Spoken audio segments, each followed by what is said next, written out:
to the Insights World Tour. My name is Mo Bendari. I'm the editor-in-chief of OrthoEvidence. And this is a series of limited capacity online live events. So we, by design, keep these small so we can be much more interactive. What I will ask, though, is during the presentation, if you don't mind staying off video and muted, but we will encourage you to come on video afterwards and certainly ask any questions you have live with our guest speaker. So without further ado, why don't we get to the title of this evening's talk and our keynote speaker who, I mean, it's always cliche to say the speaker needs no introduction, but this particular speaker absolutely needs no introduction. I will do my best in a very short order to present to you Professor Jay Parvizi, who is the James Edward Professor of Orthopedic Surgery. He's the Vice Chairman of Research at Thomas Jefferson University, and certainly, as many of you know, is the Director of the Clinical Research at the Rothman Orthopaedic Institute. I can go on and on and on about a friend and colleague, Jay Parvizi, and I can certainly speak a small amount to the massive impact that he has had on many of us in terms of our learning and our understanding. Infection is an area that is synonymous from the point of view of evidence and from the point of view of his care and deliberate actions to educate the world on this topic. So it is with great pleasure that I get the opportunity to introduce a friend and colleague. I also remind you, though, if you take a look at the OrthoEvidence files, there's an insight dating not that long ago that will, I'm sure, cover some of the aspects of the prevention of surgical infections, identifying the best interventions, in which Dr. Parvizi was a guest contributor. Jay, welcome, and thank you so much for joining us for an OE World Tour based out of virtually the US. Thank you so much, Mo. It's a pleasure to be on this. And thank you so much for everything you do for us, in particular, highlighting the evidence and moving our field forward by bringing really important data and material that will hopefully end up helping the patients. So I'm honored to be here. And it is a real pleasure to have been given a topic that's actually pretty close to my heart. I've been asked to talk about surgical site or PJI prevention. And I want to thank 3M for sponsoring this particular activity. And I will be presenting to you my 10-step approach. There is some conflict of interest. I will mention names of products that I have been either involved in developing or I have done some research related to them. I will highlight those as they come along. I am sure all of you know that surgical site infection, and PJI in particular, is a terrible burden on the society, increases patients' dissatisfaction, leads to litigation, increases hospital length of stay, massive financial burden on the healthcare, and it's just a terrible problem to have. And hospital-acquired infection is actually the #1 expenditure on American taxpayers' dollars at the moment. Center for Disease Control published their guidelines, and I was part of that group, represented the Academy. That was evidence-based material. Then some of them have been very useful in my practice, and I will highlight those for you shortly. WHO also has their recommendations that were published. Unfortunately, they will be revising those presentations shortly. And then, of course, the International Consensus meeting that took place in 2018 has also produced some guidelines or recommendations for prevention, which is in the ICM Philly app, which you can download and access this material that's more comprehensive. So let me share with you my 10-step approach. Host optimization. There are patients who are not candidates for joint replacement because they are such a high risk for surgical site infection. Who are they? Uncontrolled diabetes, malnourished patients, patients with chronic liver disease or chronic kidney disease that's not controlled, and numerous of those. And as you can see, 90% agreement by the delegates. Diabetes is a very common condition, unfortunately, globally. And to determine who is or is not well controlled requires having some sort of a metric. And the metric that we would use, obviously, would be something like the hemoglobin A1C or other types of monitoring tests. One of the ones that we've been very proud of and we have talked about in the past that appears to have been very valuable is fructosamine. This is basically glycated proteins in the blood as opposed to glycated albumin, and the turnover is very fast. And there's also the fact that it allows for us to monitor the turnaround and the diabetes control faster. And fructosamine does correlate with the fasting glucose level and with hemoglobin A1C. So if you haven't used it, you might want to consider using fructosamine. If you're using hemoglobin A1C, what is the threshold that we use? This was a subject of a study by the American Association of Hip and Knee Surgeons, that we basically looked at patients undergoing surgery to find who developed infection. And in those that developed infection, we looked to see what the level of hemoglobin A1C was. And interestingly, we found that the incidence of infection started to rise exponentially when the level of hemoglobin A1C went above 7.7%. So now 8% has become the threshold in my institution, and we will not operate on patients who have a hemoglobin A1C above 8. Again, agreement by the consensus group, 88%, that hemoglobin A1C of 7.5 to 8% should represent the threshold, and you should not operate. Control the nidus of infection. If patients have oral cavity diseases, skin, nail infections, urine infection, they should not be operated on. And then patients who have problems that are chronic diseases should also be optimized prior to surgery. Reduce bioburden. So important that we reduce bacteria on the skin by application of multiple antiseptic solutions prior to surgery. It can be wipes, it can be soaps, or any type of antiseptic modality to try to reduce number of bacteria.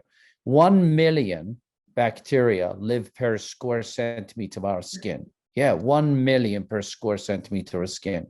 Any attempt to reduce that bioburden is definitely worthwhile. That's why CDC recommends full body wipe by an antiseptic agent the night prior to operation for all patients undergoing surgery. Hair removal the day before surgery, maybe not. It should really be done right before the operation, maybe 20 minutes before the operation. And it should be clippers and not shaving. And here you can see the clipper that we use at my institution for removal. Hand washing, yes, very important to wash the hand prior to surgery. This is the surgeon and the surgical scrub, because hand washing has been shown to be very, very effective in reducing the bacteria that we would be transmitting to the surgical site. What do you use to sterilize or so-called sterilize the skin? It really doesn't matter. But alcohol should be part of that bioburden reduction. Anything you use should have alcohol in it. And in fact, it's better to use a dual agent like iodophor plus alcohol or chlorhexidine plus alcohol, and I think they work very, very well. Then we've talked about skin cleansing, and there was 92% agreement during the consensus that some sort of a skin cleansing should be done. Be also cognizant that a lot of contamination happens during draping. People contaminate their gloves and bring it back to the skin. In fact, we did a study to see if a repeat skin antisepsis is important and effective in prevention of infection. This was not obviously powered to look at infection because obviously we needed a very, very large number of patients. This was a prospective, randomized, and single-blinded study. One group received hair removal, chlorhexidine shower, skin prep with alcohol and povidone, perioperative antibiotics, and then insides draping. The other group received another application of Duraprep right before application of insides draping, an additional antisepsis prior to incision. What we found was that actually the incidence of infection was much higher in the control group that didn't receive that one additional step during surgery compared to those that received that additional step with Duraprep. Nasal decolonization, pretty important, I think should be done. We are now doing universal nasal decolonization by a povidone iodine agent that 3M has and others have. We've walked away from the use of Bactroban or mupirocin, and we're using non-antibiotic universal nasal decolonization on all our patients undergoing surgery. Perioperative antibiotics, yes, very important. Which one? Cefazolins still have the best activity against the common pathogens. They have excellent in vivo availability, minimum toxicity, really long half-life. So it should be administered weight-based, 15 milligram per kilogram. It should be repeated if the case lasts more than 2 hours. Should be given again if blood loss is greater than 70% of body circulating volume. When should it be given? Within 30 minutes of the procedure. And it should be repeated as we talked about those times. And there's plenty of evidence to show that the timing is very important. 30 to 60 minutes is really, really critical. Give it too early, not enough of it is in the blood. Give it too late, then your incision is already contaminated before antibiotic kicks in. How long? One dose probably is enough. There was this study that we looked at, again, meta-analysis, as well as a retrospective study from our institution showing one dose is enough. But right now, if you want to give it, 24 hours is all you need. Again, a very, very important randomized prospective study sponsored by American Association of Hip and Knee Surgeons. The Duke group are doing the study. We're contributing to the study. We're giving 1 versus 3 doses for patients undergoing joint replacement, all comers, randomized, and we will know soon whether 1 dose is or is not enough. There is no benefit in giving the antibiotic for more than 24 hours. Some of you may have read papers showing that 7 days of antibiotics, it reduced infection rate. That's based on retrospective data. Please don't do so until randomized prospective studies will emerge. Because antibiotic stewardship is really, really important. Antimicrobial resistance is a major problem that's threatening the society, and we need to really exercise antibiotic stewardship. Should you give dual antibiotics? Yeah, probably. In patients who either are carriers of MRSA, patients who've had previous infections with MRSA, institutionalized patients like those in dialysis unit, nursing homes, and maybe healthcare workers. But no more than this group of patients should receive the dual antibiotics. You shouldn't be giving vancomycin to everyone, and you should not give just vancomycin. If there are circumstances where you're giving vancomycin alone, please consider adding another antibiotic like gentamicin to be able to cover some of those other organisms. Respect soft tissues. Operate such that it's a clean wound. Don't handle the soft tissues too much to try to prevent infections and problems like this that can happen to the wound. Do expeditious surgery. It's not a picnic. You're there to do an operation, because operative time affects the incidence of SSI and PJI. As you see, 99% agreement here from the consensus group. And you really need to operate fast, and don't take phone calls during the surgery. Don't stop and have conversations. Just continue and execute the operation as expeditiously as you can. Minimize foot traffic. Again, people are the source of bacteria in the operating room, and we really need to minimize the number of people in the room. If they are not there to do a task, they don't belong to that room. They should not be there. So very important that we reduce the number of people. People shed bacteria when they're in the room, and they are the source of particle in the room air. Talking of room air, do you need laminar airflow? Probably not, but you do need a room that has very, very good ventilation system. Do you need spacesuits? Probably not. And there have been controversial studies related to laminar airflow. Here is a study from New Zealand registry by Gary Hooper showing that patients who were operated on a laminar airflow had a higher incidence of infection compared to those who didn't. But you must understand that registry data is not definitive on subjects related to infection. And without understanding the granularity of that data and the issues that goes on, we don't really understand. So another study by Gary Hooper from the same registry shows that the use of antibiotic impregnated cement led to a higher incidence of infection. Yes, use of antibiotic impregnated cement led to a higher incidence of infection. That just tells you that the registry data is not something to rely on. What we have shown in this simulated study is that the number of people in the room are really critical. Every time a person entered the room, this is a simulated operation, 2 counters, the particle counters on each end of the room, and every 15 minutes we had 1 person enter. With one of them, we had the positive ventilation system on, with the other we didn't. Look what happens to the top graph in yellow. the number of particles in the room goes up and up every time a person enters. So there is a correlation between the number of airborne particles and the subsequent risk for SSI. So try to minimize that as much as possible. Use products like this perhaps to purify the room air. Spacesuits, I don't believe you need them. In fact, we're doing studies right now that shows there's absolutely no need for spacesuits. And in my opinion, actually, they can be a little bit of a problem because people assume that these spacesuits are sterile. They touch them during the procedure, and they can be source of contamination throughout. That was discussed during the consensus with, again, no recommendation that a spacesuit should be used, and the consensus recommended further studies are needed. Minimize blood loss. Hypotensive anesthesia, particularly in the obese, very, very important. Administer tranexamic acid, because that's been shown to reduce the blood loss. Here, 89% agreement. How you give it doesn't matter. And we had a paper that shows administration of tranexamic acid reduced the incidence of infection in patients undergoing aseptic revision arthroplasty. Very significant. So not only it reduces blood loss, it reduces the incidence of infection. Instruments and implants can be contaminated. Visit your sterile supply. Make sure that they have a fantastic and clean environment. When you're putting the implant in, please make sure you don't touch the implant to where it's going to go against the bone. Don't let the implant touch the skin edges because that's the source of contamination also. Remove bioburden prior to closure. I am a believer in dilute povidone iodine. I'm conflicted because I was a designer of a sterile povidone iodine solution that's now in the market. So please take that into account.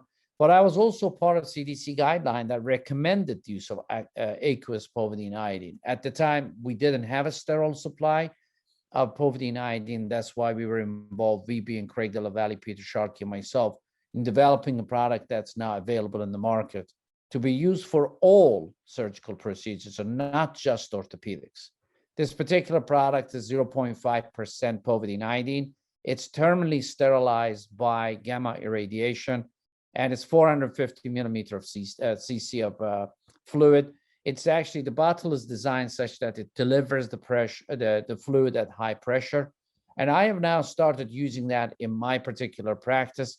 And I've actually abandoned the use of pulse lavage. And I will show you how this is done. I actually use it, use the normal saline as a pulse lavage during procedure. It's a direct anterior total hip replacement. And you can see that's a really high pressure pulse lavage. And then when I'm done with the entire procedure, I will then bathe the entire solution in povidone iodine, leave it there for a minute or two, and then wash that out. So I make sure every part of the wound is actually covered by povidone iodine. In my opinion, very, very important practice to reduce infection. And then finally, wound management. We know that wound hematoma, dehiscence, drainage are very strong predictors of SSI and do predispose the patients to periprosthetic joint infection. Hematoma formation and cellulitis are really, really significant events that need to be treated aggressively. Wound drainage is also a very, very important problem. That was discussed during the consensus, and there's actually an algorithm that's over here. Time may not allow me to go into the details here, but very, very significant. If you have a wound that's draining past 3 days, you should apply compression dressing or negative pressure wound therapy. If the wound is still draining past day 7, you should consider taking the patient back to the operating room and operating on them. Again, there is definite benefit to taking wound drainage as a significant event. Administration of antibiotic to drain in wound is not recommended by CDC and probably not a good idea. We usually use these occlusive dressings that stay on for a period of time. They're fantastic. They stay on for 7 days, and you take those off, and they are great. Negative pressure wound therapy has been shown on numerous studies to be a very, very great modality for prevention of wound drainage and certainly for management of wound drainage. I use Provena. Again, this is a 3M product. I'm not conflicted. I get no royalty from the sales of this product, but I want you to know that negative pressure wound therapy is definitely a very, very good modality to be used.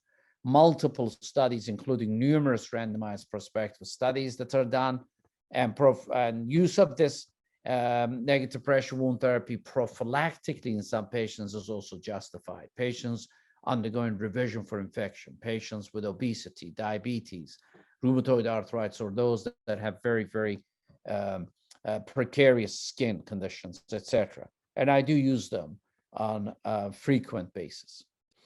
But to prevent an hematoma formation, please avoid potent anticoagulation. Very important. There is a direct link between the type of anticoagulation we use and hematoma formation, wound drainage, and definitely subsequent risk of SSI and PJI. Again, numerous studies done on the subject, and the international consensus meeting also recommended that we should use less potent agents for patients at medium or low risk of VTE, 80% agreement. So hematoma formation is a serious event. It leads to soft tissue ischemia and necrosis, prevents antibiotic access to the wound, and administration of aggressive anticoagulation has been associated with hematoma formation and subsequent risk of PJI. So I think that's why aspirin has emerged as the most effective and safest agent with less complication, and we use that in majority of our patients undergoing joint replacement. I'll stop there, and I will urge you again to perhaps consider downloading this app that's free of charge from the consensus group that has all the stuff that I covered plus more. And I want to thank again the OrthoEvidence for allowing me to get on this call, and thank you to those of you who admitted to be on this, and thanks again to 3M for sponsoring this educational activity. Thank you all.